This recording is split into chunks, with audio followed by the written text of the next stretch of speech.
Now let's cover how we get input from the keyboard. We'll first go over the hardware, and then we'll design a software routine in order to get a keyboard input and put it into an LC3 register. Now when a key is pressed, its ASCII code is placed into bits 7 through 0 of the keyboard data register. And then the ready bit, the leftmost bit of the status register, is set to 1. And the keyboard is disabled at this point, so any typed characters are ignored until we can read that character from the screen. Now fortunately, the LC3 or any computer would be able to read that ASCII code much faster than even the fastest typist could type. So here is the keyboard status register and the keyboard data register. With keyboard data register, the rightmost 8 bits are written with keyboard character, its ASCII code, and then the leftmost bit of the KBSR is set to 1. That's the ready bit.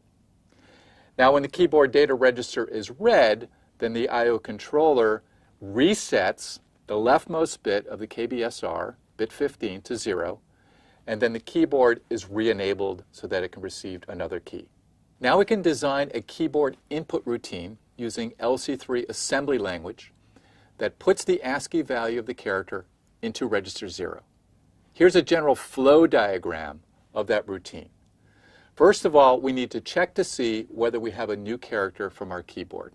Now this is called polling because we're repeatedly checking the keyboard status register over and over again until we see that bit 15 go to 1. Now once that happens, once we read bit 15 being a 1, we can then read the character from the data register.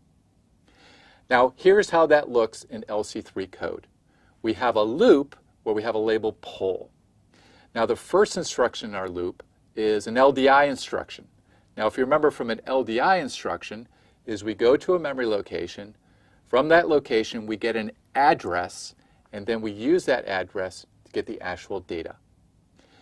Now our LDI instruction loads R2 with the result, and then it uses this label KBSR PTR, or keyboard status register pointer. Now if we look at the bottom of our program, we see a .fill directive with that label. And the result of that .fill is the address of the keyboard status register in memory mapped I/O in LC3. So this allows us to go to that label, to read that address, which is FE00.